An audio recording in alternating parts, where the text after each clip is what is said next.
Hey welcome to success मंत्र education. कैसे हो आप सभी। तो आज इस वीडियो में हम जानेंगे कि भारत में इंटरनेट आता कहाँ से है। देखिए YouTube पर वैसे तो हजारों ऐसी वीडियो है जहाँ पे आपको देखने को मिल जाएगा कि इंटरनेट कैसे चलता है।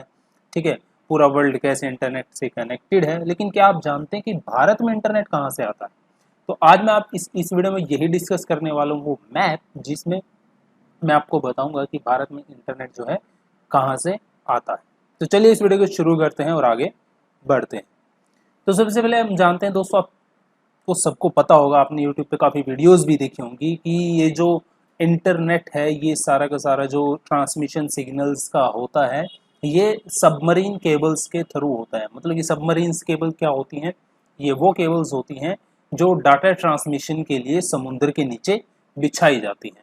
और ये आज इतनी बिछाई जा चुकी हैं कि लगभग हर एक कंट्री जो है सबमरीन केबल से कनेक्टेड है। और इन्हीं केबल की वजह से जो है हमारा 99% ऑफ जो डाटा ट्रैफिक है पूरे वर्ल्ड का इन्हीं केबल्स के थ्रू चलता है। क्योंकि जो सबमरीन केबल्स होती हैं दोस्तों, उनकी जो ट्रांसमिशन स्पीड होती है वो टेराबाइट पर सेकंड में आती है। जबकि यदि हम सैटेलाइट की बात करें तो सैटेलाइट में जो डाटा ट्रांसमिशन की स्पीड आती है वो 1000 मेगाबाइट पर सेकंड आती है।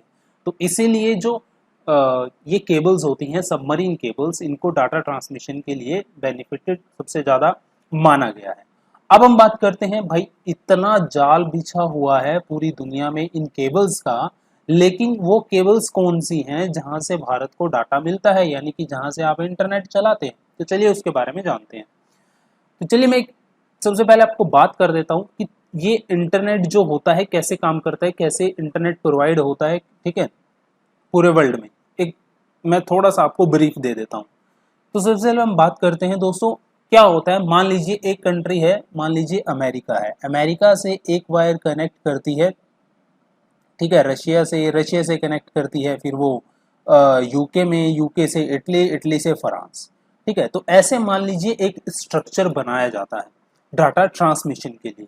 तो अब ये जो स्ट्रक्चर कौन बनाएगा, तो क्या होता है अमेरिका में, रशिया में, यूके में, फ्रांस में, इटली में जो टेलीकम्युनिकेशन कंपनियां होती हैं वो आपस में एग्रीमेंट करती हैं और डाटा ट्रांसमिशन के लिए इस केबल को बिछाती हैं। यानी कि इस केबल के थ्रू जो इंटरनेट चलता है, ठीक है, और जो ये कंपनियों का एक कंसोर्टियम बना है, एक संगठन बना है, वो इनका मालिक कहलाता है।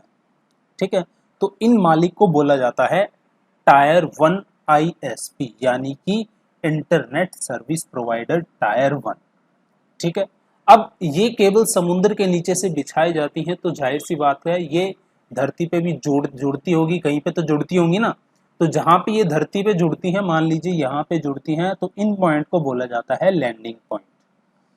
ठीक है, और इन लैंडिंग पॉइंट को ओन्स किया जाता है इन कंपनी के द्वारा। डिफरेंट डिफरेंट कंपनी को उन देश में होती है। जैसे मान लीजिए अमेरिका में ये लैंडिंग पॉइंट है, तो इस लैंडिंग पॉइंट को जो है विभिन्न प्रकार की कंपनियों को दिया जाएगा और आगे से यहाँ पे सिग्नल ट्रांसमिशन होकर आगे जो है और इंटरनेट सर्विस प्रोवाइडर्स को दिया जाएगा। सो जो इन लैंडिंग पॉइंट्स को ओन करती हैं उन्हें बोला जाता है टायर टू एसपी, यानी कि tier two internet service provider. एक चीज यहाँ पे मैं क्लियर करूंगा। देखिए, जो टायर वन की इंटरनेट सर्विस प्रोवाइडर होती है, ठीक है, अब ये सारी केबल तो उन्हीं की है, ठीक है, आपस में कनेक्ट है। तो ये जो डाटा यहाँ से लेती हैं या फिर इंटरनेट का यूज इससे करती हैं, तो ये एक दूसरे को चार्जेस नहीं देती। ठीक है, लेकिन जब टायर टू आईएसपी, ठीक है, टायर वन आईएसपी से ये जो है फैसिलिटी लेगी, ठीक है, तो ये tier two ISP internet service provider tier one ISP को इसका पैसा देगी और टायर टू आईएसपी इससे लेके आगे बेचेगा और टायर थ्री आईएसपी को, यानी कि tier three internet service provider को, जो आपके आसपास आपके घरों में मिल जाते हैं, कनेक्ट ब्रॉडबैंड हो गया, नेट प्लस ब्रॉडबैंड हो गया, डैनी हो गया, ठीक है, एयरटेल हो गया, तो ऐसे। तो ये सारे जो ब्रॉडबैंड प्रोवाइडर होते हैं, इंटरनेट सर्विस प्रोवाइडर होते हैं, ये होते हैं टायर थ्री जो आपसे पैसा लेते हैं। तो इस तरीके से ये सिस्टम पूरे वर्ल्ड में चलता है। जनरली ब्रीफ मैंने आपको बताया। अब हम जानते हैं, देखिए जो केबल बिछी हुई है ना पूरे वर्ल्ड में, वो तो पूरा गुच्छा है, बहुत सारा मैप है। यदि आप उन केबल्स को लोगे तो आप जो है, मैंने सुना है कि ऐसा फैक्ट भी है कि आप 23 से ज्यादा बार जो है पृथ्वी को आपस में लपेट दोगे उन तारों से। ठीक है, तो इतनी सबमरीन केबल्स जो है धरती के नीचे बिछ चुकी है, इतनी लंबाई की। तो अब हम बात करते हैं जो इंडिया में ट्रांसमिशन होता है सिग्नल्स का, इंटरनेट का। तो यहाँ पे एक केबल आती है जो यहाँ पे आपको दिख रहे हैं 39 पॉइंट। तो मैंने आपको बताया था कि जहाँ पे सबमरीन केबल लैंड में कनेक्ट करती है उसको बोलते हैं लैंडिंग पॉइंट। तो ये एक सबसे बड़ी केबल है दुनिया की डाटा ट्रांसमिशन की, ठीक है, इसको बोलते हैं CME-WE3। तो यहाँ पे एस है, SE है आपका साउथ ईस्ट, और ए से है एशिया, एम से है मिडल, और ई से है ईस्ट यानी कि मिडल ईस्ट, और WE है आपका वेस्टर्न यूरोप, ठीक है। तो ये हिस्सा, ये जो केबल कनेक्ट करती है, और इसमें टोटल 39 लैंडिंग पॉइंट है, ठीक है, यानी कि 39 जगह पे ये लैंड से कनेक्ट करती है। और इसके द्वारा जहां जहां पे ये कनेक्ट करती है, जाहिर सी बात है जिस जिस कंट्री के लैंड पॉइंट पे कनेक्ट करती है उस कंट्री में ये इंटरनेट सर्विस प्रोवाइड करवाती है। तो अब यही केबल जो है भारत में 2 जगह पे कनेक्ट करती है। यहाँ पे आप देख सकते हैं एक लैंडिंग पॉइंट नंबर है 18 और एक लैंडिंग पॉइंट नंबर है 19। ओके, तो यदि इस केबल की बात करें, जैसे मैं आपको बता रहा था, इसका जो नाम है, इसको वर्ष 2000 में ये बनके पूरी हुई थी। और अभी जो इसकी मालिक है इस पूरी लाइन की, यदि मैं बात करूं तो इस पूरी लाइन की जो मालिक है वो कुल 92 कंपनियां हैं, ठीक है। हमारे वर्ल्ड में टोटल 92 कंपनियां हैं जो इस लाइन की मालिक है। और इसकी जो लंबाई है दोस्तों वो है 39,000 किलोमीटर, ठीक है, 39,000 किलोमीटर। अब चूंकि इंटरनेट की जो मांग है वो धीरे धीरे बढ़ती जा रही है, और ये केबल जो है बहुत सारी कंट्रियों में जो है इंटरनेट सर्विस प्रोवाइड करवा रही है, तो ऐसे में जो है इसको हर समय समय पे इस केबल को अपग्रेड किया जाता रहता है। अब जैसे हम इसको बात करें तो इसका 5वां एक्सपेंशन अभी इसकी कैपेसिटी का किया गया था। तो अब इसकी जो कैपेसिटी है भाई, आप तो 1G 2G 3G 4G use कर रहे हैं, 5G यूज़ कर लीजिए, मान लीजिए मोबाइल में, लेकिन ये जो केबल है इसके अंदर जो ट्रांसमिशन होता है उसके अंदर जो टेक्नोलॉजी है ना वो है 100G की। जी आपने सही सुना, 100G की।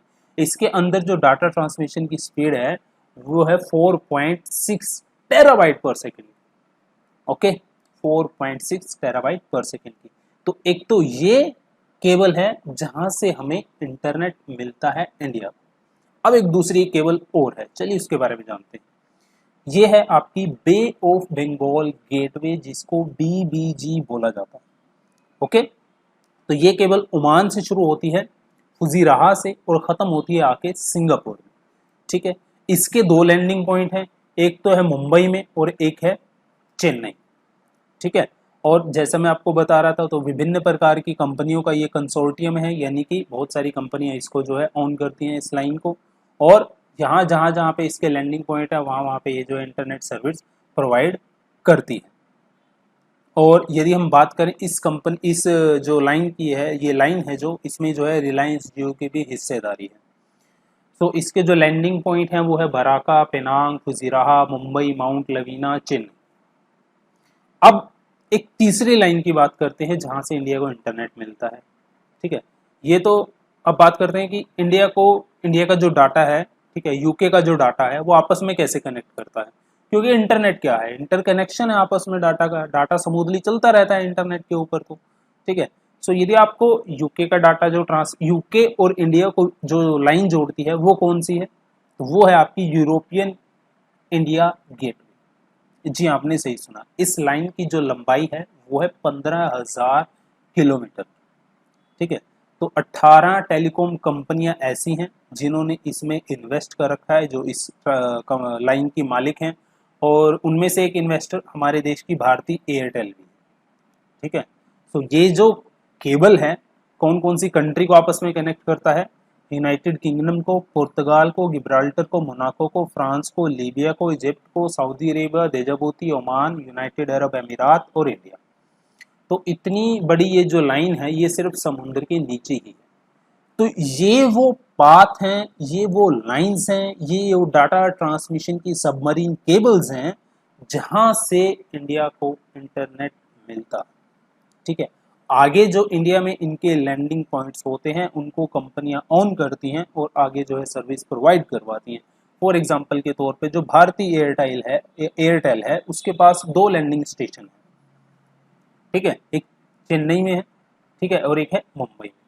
और उसकी बाद यदि मैं बात करूं बीएसएनएल के पास एक लैंडिंग पॉइंट है। लैंडिंग पॉइंट मैंने आपको बताया था जहां पे सबमरीन केबल आके लैंड पे जुड़ती है, उसे हम लैंडिंग पॉइंट बोलते हैं। एक केबल कहाँ पे BSNL के एक स्टेशन है तूतीकोरिन में, BSNL के पास एक है। टाटा कम्युनिकेशन के पास 3 लैंडिंग पॉइंट हैं, एक है मुंबई में, चेन्नई में, कोचीन में। थोड़ा सा जनरली यदि हम बात कर लें तो भारत के 3 हिस्से हैं जो कनेक्ट हैं इन केबलों से। सबसे पहला जो हमारा हिस्सा है ईस्टर्न साइड का हिस्सा, ठीक है, ईस्टर्न साइड का जो भारत का हिस्सा है, सिंगापुर से जो केबल्स आ रही हैं डाटा ट्रांसमिशन की, तो वो जुड़ा है, ये आप देख सकते हैं ये वाला हिस्सा, ठीक है, ये जुड़ा है ईस्टर्न साइड यानी कि चेन्नई से। अब हम वेस्टर्न साइड की बात कर लेते हैं।